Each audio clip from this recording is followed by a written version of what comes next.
د ابلیس یا شیطان مرګ بسنګ وي، د ابلیس روح بسنګ اخیستل کېږي.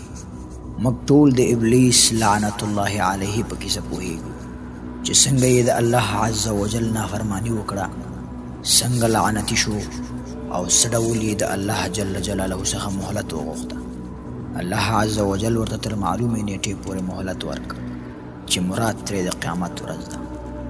هیڅوک مرګ نه غواړي او ابلیس لعنت الله علیه خو ترې بیخي تیښته کوي، مګر دا د الله عز وجل خوښه ده چې هغه باید یو ځل د مرګ خوند وسکي. په دې خبره کې اختلاف ده چې د ابلیس د مرګ وخت به کله وي. ونفخ فی الصور فصعق من فی السماوات ومن فی الارض الا ما شاء الله ثم نفخ فيه اخرى فاذا هم قیام ینظرون. امام قرطبی رحمه الله د دې آیات په تفسیر کې فرمایي ابن عباس رضی الله تعالی عنه د دې آیات تفسیر داسې کړی چې ابلیس به په اوله شپېلې سره مړ کېږي. د امام بیضاوي رحمه الله قول دا دی په دې آیات کې د ابلیس مرګ ښودل شوی. له لومړۍ شپېلې سره به ابلیس مړ شي، همدارنګه د یوې شپېلې څخه تر بلې شپېلې پورې 40 کاله وخت دی، یعنی ابلیس به 40 کاله مړ کېږي. اوس پوښتنه دا ده چې د ابلیس روح به څنګه واخیستل شي او په دنیا به څرنګه حالت وي.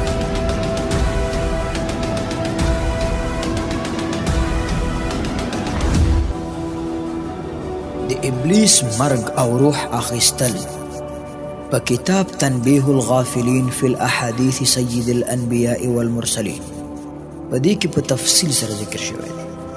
دا کتاب ابو اللیث السمرقندی الحنفی لیکلی چې په 1403 هجری قمری کال کې وفات شو. کتاب کې دا ذکر دی چې احمد ابن قیس رحمه الله دا خبره کوي چې زه مدینې ته د عمر ابن الخطاب رضی الله عنه د لیدلو لپاره لاړم. دلته زه یوې حلقې ته داخل شوم چې د کعب الاحبار حلقه وه. کعب الاحبار خلکو ته حدیث بیانول او خلکو ته یې فرمایل چې کله د آدم علیه السلام وخت پوره شو او مرګ ورته راغی، آدم علیه السلام مو فرمایل چې ای زما رب، زما په مرګ به زما دښمن یعنی ابلیس سخت به خوشحاله شي او تا هغه ته تر قیامته مهلت ورکړه. الله عز وجل ورته وفرمایل چې ای آدم، تا ته ځکه مرګ درکول کېږي چې ته به جنت ته ځې، او هغه ځکه په مهلت کې واچول شو چې داسې مرګ وسکي چې سختي د لومړنیو مخلوقاتو د مرګ له سختۍ څخه تر وروستنیو مخلوقاتو د مرګ له سختۍ سره برابر وي. آدم علیه السلام له ملک الموت څخه پوښتنه وکړه چې د ابلیس مرګ به څنګه وي، د هغې حالت ماته بیان کړه. کله چې ملک الموت ورته د ابلیس د مرګ په هکله معلومات ورکړ نو د آدم علیه السلام حالت بدل شو او فرمایل چې ربي حسبي حسبي، رب کافی دی کافی دی. دی وخت کې د حلقې خلکو پوښتنه وکړه چې ای ابا اسحاق، موږ ته ووایه ابلیس به څنګه مرګ سکي. ابا اسحاق د دې خبرې بیانولو څخه انکار وکړ، مګر خلکو پرې ټینګار وکړ تر څو دا واقعه ورته بیان کړي.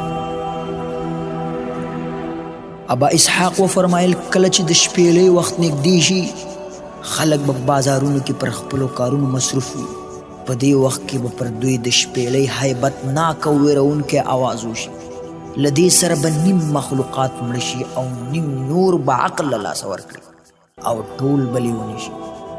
خلک به داسې حیران وي لکه پسه چې د لیوانو په محاصره کې بند پاتې وي او حیران وي. خلک به په همدې حال کې وي چې په دې وخت کې به د تندر په څېر ویرونکی آواز اورېدل شي. له دې سره به د ځمکې پر مخ هیڅ شی ژوندی پاتې نه شي، ټول به له منځه لاړ شي، نه به انسان پاتې کېږي، نه پیریان او نه کوم شیطان. دا چې څنګه کیفیت دی الله رب العالمین ته معلوم دی. بیا به الله عز وجل ملک الموت ته ووایي ما تا ته دومره قدرت درکړی څومره چې د اسمانونو او ځمکو د ټولو مخلوقاتو دی. نن زه تا ته د قهر او غصې جامې اغوندم، دومره تریخ مرګ درته اغوندم څومره چې لومړنیو مخلوقاتو څخه تر وروستنیو مخلوقاتو پورې تالیدلی وي. او له زبانیه ملایکو څخه به تا سره 80,000 ملایکې وي چې دغه ملایکې به له قهر او غصې څخه ډک وي. همداراز له دغه ملایکو سره به د جهنم د لظوا کندې کونډې وي او د شیطان بدبویه روح ورباندې وباسه.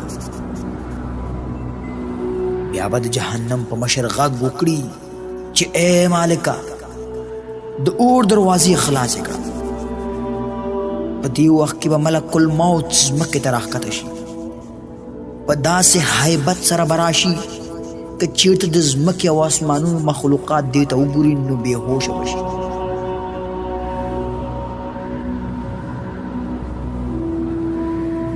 کله چې ابلیس ته راشي نو سخته رټنه به ورته ورکړي او بیا به په ابلیس یوه چغه ووهي، داسې چغه چې په مشرق او مغرب کې یې څوک واوري نو بېهوشه به شي.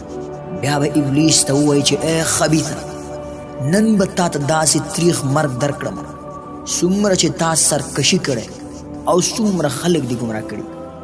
دا هغه معلوم وخت دی چې تا سره ستا رب وعده کړی وه، اوس به چېرته تښتې.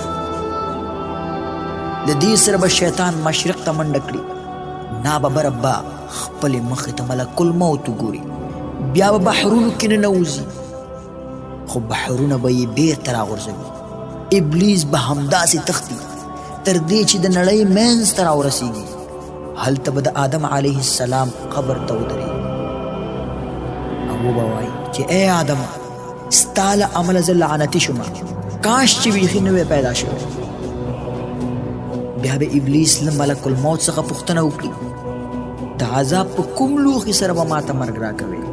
ملک الموت به ورته ووایي تا ته به د جهنم د لظوا کندې په لوښو سره به مرګ درکول کېږي، همداراز د جهنم د سقر کندې په لوښي سره به عذاب درکولی شي، مګر له نورو جهنمیانو نه به ستا عذاب څو چنده زیات وي. ابلیس به د دې خبرو په اورېدو سره به ځمکه کې ننوځي، لومړی به مشرق ته وتښتي، بیا به مغرب ته وتښتي، تر دې چې تر هغه ځایه ورسیږي په کوم ځای کې چې دا له لعنتي کېدو وروسته راښکته شوی و. بیا به زبانیه ملایکې ابلیس کلک راونیسي، دا ځمکه ورباندې د سکروټې په څېر ګرمه او سره کړي او په دې عذاب سره به یې روح واخلي. بیا به الله عز وجل آدم علیه السلام او حوا بیبي ته خبر ورکړي چې د خپل دښمن حال وګورئ. نو هغوی چې کله دغه عذاب نه خبر شي دوی به ووایي چې ای رب، تا له موږ سره کړې ژمنه پوره کړه، همداراز پر موږ د خپل نعمت هم پوره کړه.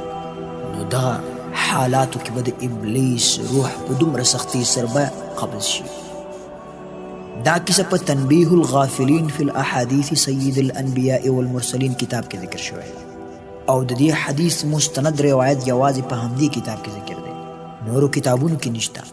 ځینې علما وایي چې دا کیسه له سند پرته ذکر شوې ده او د علماو لخوا همداسې په نقلیزه توګه پاتې ده چې ځینې علماو په خپل کتابونو کې ذکر کړې ده. ابو سعود فی الارشاد عقل السلیم کتاب کې ذکر کړی ده، خلوتی په روح البیان او الوسی په روح المعانی کتاب کې ذکر کړی ده. او په آخر کې به دومره ووایم که دا روایت صحیح هم نه وي خو په دې کې شک نشته چې الله رب العزت به ابلیس ته خامخا دردونکی مرګ به ورکوي. الله رب العالمین دې موږ او تاسو ته له ایمان سره اسانه مرګ راکړي. آمین.